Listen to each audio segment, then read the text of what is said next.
Okay, hi guys, and welcome to the show. Today I'm going to be finally reviewing my Seiko chronograph, the famous Ripley, Aliens Ripley watch, designed by the iconic Italian designer Giugiaro, of course. Before we do the review, I've of course got to do a wristwatch check. To be honest, I pretty much wear this every day when I'm working out. This is my kind of workout watch. But I haven't worn it outside of working out for a while. And something completely different. Guys, I've got to share this with you. I put the Breitling Navi timer on this red, so 22mm strap from Riscani Watch Club. I never wear red. It really works because it's got, I'm not sure if you can see on the dial, but there is that little red arrow hand, some few red details on the dial. But blue and red, especially if you're wearing black, that little pop of colour. I just thought, why not, you know? So I chucked it on, and lo and behold, I think it's really fun. Anyway, so wristwatch check done. Let's roll the intro and get into this review.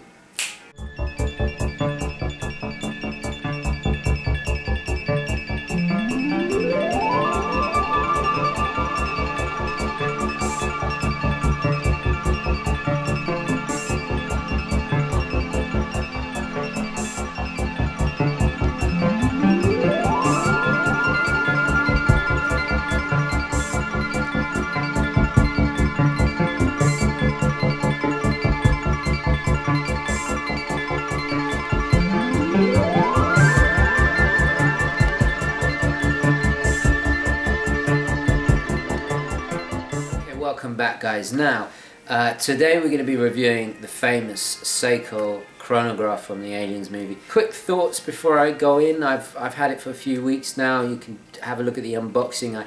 I did talk about the film and I had a look at there was some footage of the behind the scenes of the film, the James Cameron Aliens I should say film, of course. It's a very fun watch, and I must admit, recently I've been trying to look at watches, you know, that aren't the run-of-the-mill. As you guys know, I tend to stick with classics, but I think, oh, it's got a little bit smudgy. Let me just. It's a very fun watch. I get a lot of compliments about it. It starts conversations, and you know, you can talk about aliens, you can talk about.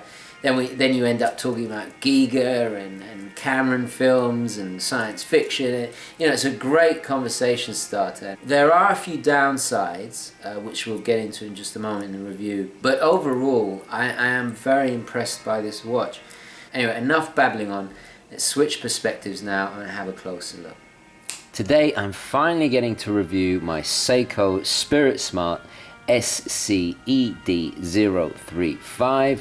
This, of course, is the famous Giugiaro design. This is a reissue of the classic 1983 chronograph that famously featured by James Cameron in the Aliens film.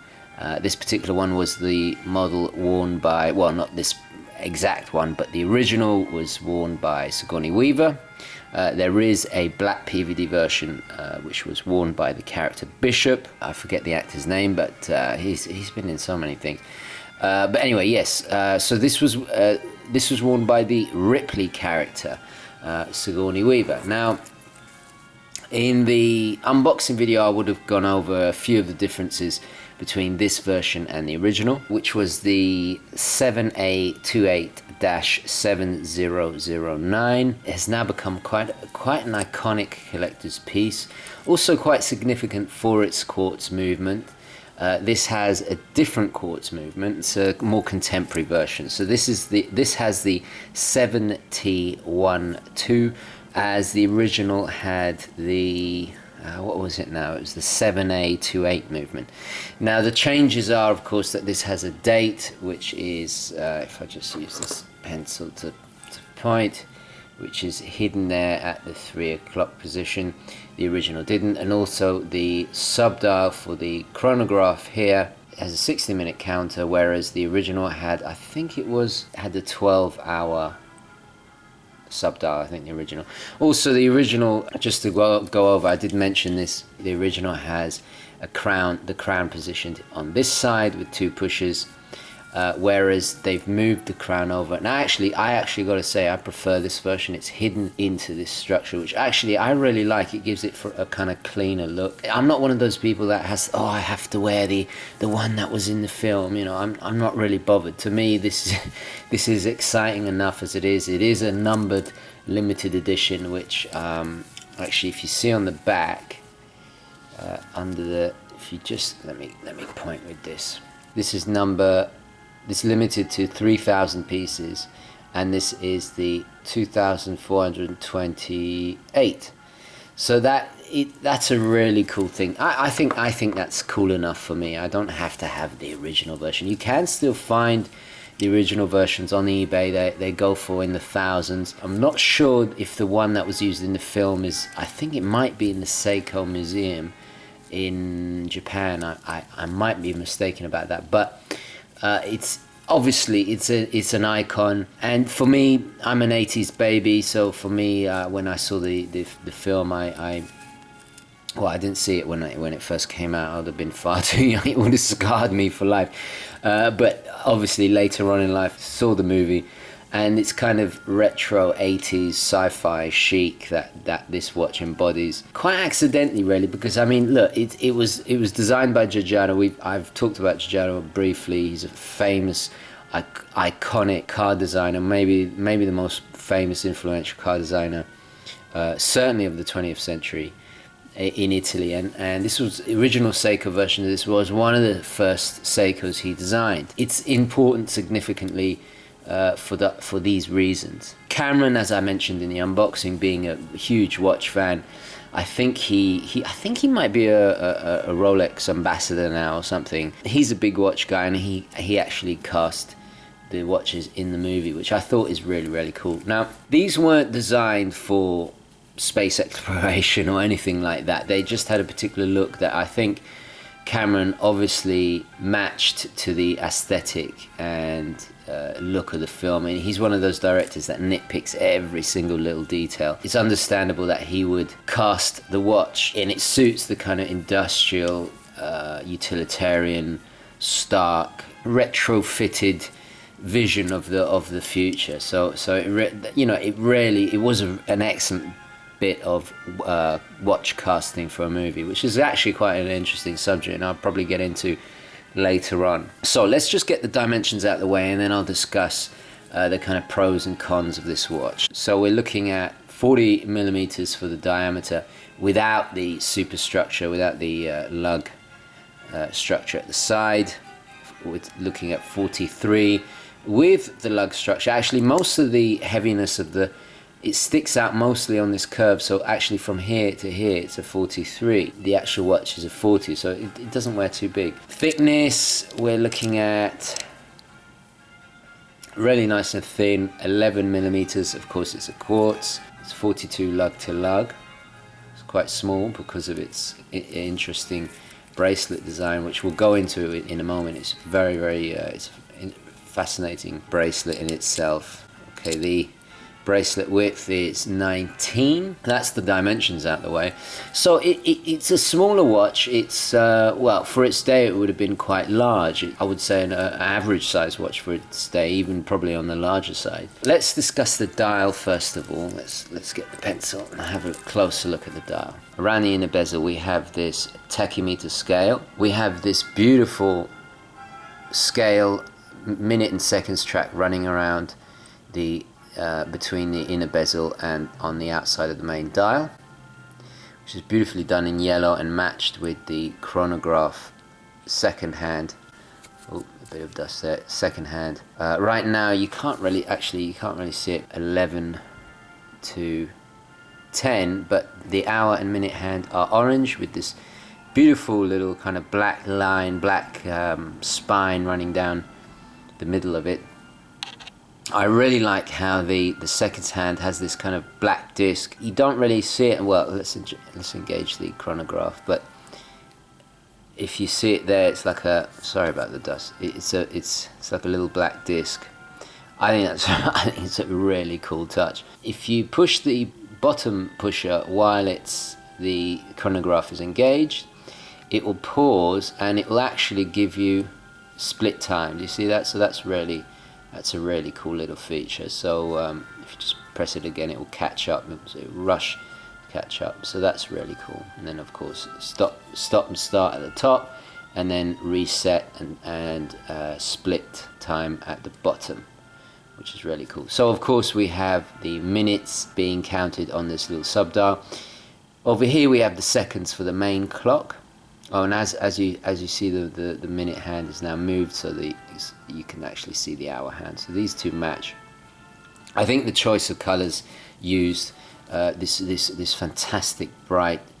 Actually, it's not bright yellow. If you look at my Pelican case, that's yellow. That's a real yellow. This yellow is a little bit kind of darker. It's almost kind of more of a gold yellow. These hands, I wouldn't say they're orange. They're a kind of pinkish hue of orange. It's fascinating choice of colors. And then if you see on the three subdials are framed in this very grayish brown, which you hardly notice it really, well, unless we're looking at it now. But it's a really cool choice of colors. I mean, Giugiaro was, Italians are very, very good at figuring out what colors go with what, and it's a color choice. The colors used in this, even down to the finishing of the steel, which it is stainless steel, by the way, the whole construction, but it's coated with this very interesting super matted coating, and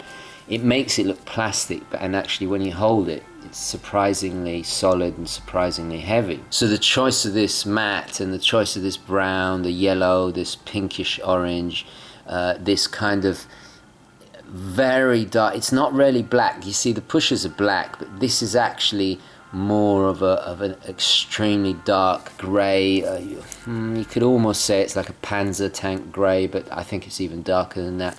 All offset by really crisp white lettering and numerals. The font used is so typical of kind of science fiction films. It's impeccable. You can tell the designer really thought about this, and I love the layout of it. It's so crisp and clean. It's so functional. There's no real pretense. It's all about its use. It's very ergonomic. It reads very, very easily. It's a pleasure to use, and I got to be honest. And having this superstructure, the whole point of this was, Giugiaro is a car designer, so he designed this actually for racing car drivers. It's a racing watch, really. It was not designed to be worn by science fiction heroines. So the point of this superstructure was, actually I'm wearing gloves right now to do the review, but a racing car driver would be wearing gloves. It's supposed to be easier to press, rather than fiddling with little buttons. I presume what the structure does is when you press down here, a little lever would press the button that I presume sticks out here. Now I'm not going to undo this because I just don't want to risk mucking it up or not being able to put it back together. I mean, I'm sure I could, but I just, I'm happy as it is. I don't want to mess with it. So that was the point of it. It's meant to be very kind of ergonomic for a racing car driver, and it's certainly easy to operate. It does echo the Pro Plough, the Omega diving watch, but how it differs is this is a racing watch and not for diving, not for timing divers, obviously. And while we're on the subject, it has 100 meters water resistance, which is fine. You can wash up with it and not really worry about it. I definitely wouldn't go diving or anything like that, or swimming. Definitely wouldn't do that. So that's the dial. It's an outstanding. To me, I think it's one of the most well-designed dials ever. It really is. It's just beautifully designed. Of course, I almost neglected to mention, this little subdial is a 24-hour clock with the date hidden away at the 3 o'clock, just hidden away there at the 3 o'clock. So that's really cool, and it's in negative, which is, you hardly notice the dates there. So that's really, really cool. Of course, the stopwatch has a really nice, almost automatic style sweep to it, which is just beautiful when you reset it. The crown is quite difficult to get out, but I like the fact they haven't signed it, so it's just flat with the superstructure there. That's a really nice touch. And I got to say, this, well, it's a Japanese made quartz. Its reliability, its accuracy is second to none. It really is. So now the glass, I believe, now I might be wrong, is a Seiko's own Hardlex, which personally I actually like. I have it on my Flight Master and I've dropped it. It hasn't chipped or anything. It's kind of in between. If you imagine sapphire on the high end of the scale and then acrylic crystal on the low end, I would say Hardlex is in the middle. It does scratch, but it's certainly harder than acrylic, but not as much as sapphire, obviously. But it's fine. It's absolutely fine. Runs flat with the bezel, so it's not going to catch. And I think the bezel would do a nice job at protecting the glass, so that's really cool. Another thing to point out, when operating the crown, when you pull it out, set the time, you can actually set the position. You can change the position of the chronograph with the pushers, so that's a really nice little touch. So if you wanted the chronograph for whatever reason to always start at 10 seconds or wherever you want, you can do that, and you can actually change the position of the minute counter as well. That probably could be useful in some kind of scenario if you're timing racing or something. So that's a cool little touch, that the positions of the hands and the chronograph are customizable. So that's a cool little touch that I don't think anyone else has noticed, but when I was playing about with this, I came across that. Now the 24-hour subdial, I have never used it, but I've had this on for about a week or two. It would have been nice if that had been changeable to a second time zone. That would have been really, really cool. Anyway, so let's discuss the bracelet, which I think is actually probably, apart from the dial, its second best feature. The clasp is just a little 2-button push-down clasp, and it's very nice. I must admit, even the inside is coated. They've done a good job. Now the construction of the case and the watch is all done in China. The movement is done in Japan, so it's a kind of hybrid of the two, and it actually says it on the back: movement Japan, cased in China. And then you just got some information, Giugiaro design. I've left the sticker on because this is a limited edition, and I think it just makes sense to keep the sticker on. Water resistance 10 bar, stainless steel, and then you got the movement, the T7T1 to dash, what is that, 0BLO,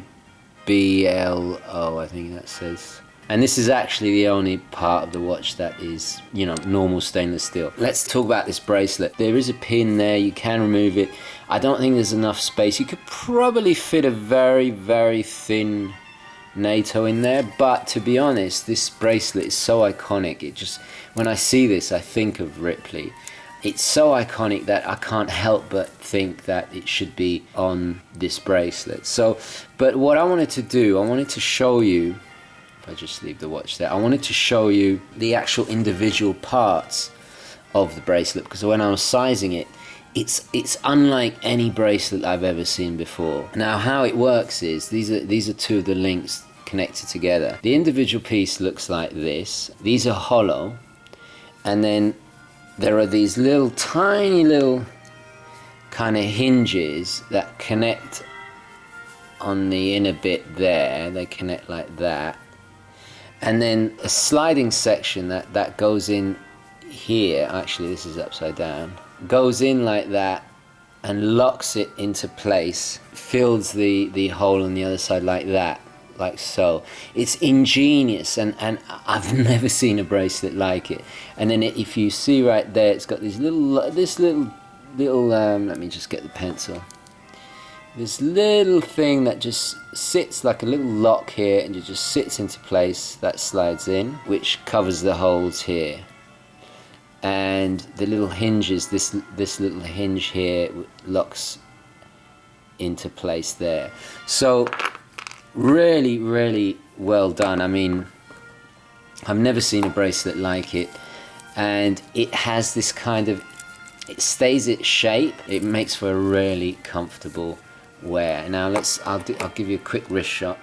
It's very comfortable on both wrists, and if you wear, sometimes like me and a bit eccentric, wear two watches, It's very, very comfortable because the superstructure is not on this. Actually, it's comfortable for both wrists, but I would say more so for your right wrist. It wears very much smaller because of the way it's constructed. It curves beautifully round. It lends for a very comfortable experience. As you can see on my tiny wrist, it's absolutely perfect. Now, the other thing that would be customary in my review would be to do a loom shot, but that is where, unfortunately, its biggest negative lies. There is no loom on this watch whatsoever, and it's something that really has bugged me. It would have been lovely to have, imagine the minute track and the hands, you know, being able to have luminescent on there would have been fantastic. It really would have completed the watch, and it's such a shame. I don't understand, because it's not like there wasn't loom in 1983. Of course there was. It just doesn't have any loom, and it's very strange. I can't really. I mean, perhaps you guys can guess why, or know, maybe there is a reason that I don't know about. But there's no loom on it, and it's a real shame. It's the biggest downfall. Everything else, I think, is definitely a plus. It's a limited edition watch. Okay, it's not exactly the same design as the original. I think actually this design I prefer. I think it's cleaner on this side. I think it's actually more aesthetically pleasing than the original. I think it's a cleaner, nice update to the design. The fact that they've done it limited edition will add to its collectability, but it makes sense it being quartz. It's very much a product and design of its day, and I gotta say, this watch is pure class in its very retro, geeky way, you know. One thing I'd like to add is that while I was researching this watch, I came across a figure from NECA. Now, NECA make figures for a lot of the sci-fi movies. They do, you know, all the aliens figures, and they actually had a figure of, and it's a reissue as well, of Ripley from the Aliens movie. And lo and behold, I'll include an image on this side of the screen. Lo and behold, she was wearing the Giugiaro watch, the model, which I thought was a beautiful touch. Now, it doesn't look exactly the same as the Giugiaro. Probably they didn't get the rights to mimic the design from Seiko, but it's very, very similar. And I just thought it was a really nice touch. In fact, you know, I almost bought the figure. I should have bought the figure to do the review. It's just I ran out of time. But I mean, I'm really geeking out now. Got me excited like a kid again. And God knows that. I mean, the problem is I collect enough things already. If I start collecting the NECA figures as well, you know, I'll want an alien queen, and then I'll want a bishop, and then lo and behold, before you know it, I'm going to have to rent a second apartment just to keep all those things in. But anyway, let's sum up the watch. The only negative is the buttons here are a little bit of movement. There's a little bit of play to the buttons. Apart from that, and the lack of loom, they're the only negatives. The advantages to this watch, you know, guys, you got to remember, this is 30 years old. This design is 30 years old, and it still looks as cool as hell. Still looks as cool today. You know, the finishing of it is top notch, runs impeccably. Obviously it's quartz. Apart from the lack of loom, there's really no issues with it. I'm strongly considering keeping it because it's going to be a collector's piece. So yeah, a really worthy addition to my collection. Okay, welcome back, guys. Now, so as you can see, a very interesting watch, some really cool details. A few things I've never seen before. It's interesting when you analyze it, you really kind of appreciate the subtle design elements that Giugiaro put into it, and you could certainly see its what's the word, automotive heritage and influence in there, but yet because of its 80s-ness, it worked, and because of the film connotation, I think it's a classic. I think it's, I mean, even the reissue. Whether I'll keep it or sell it, I haven't decided. A part of me thinks I should keep it because there is that kind of childhood connection I have with the watch, and also it is very fun. It brings a different dynamic to my collection. I'd really like to hear your opinions down in the comments below. If you think I should keep it or I hang on to it while I sell it further down the line. I'm not really quite sure what to do.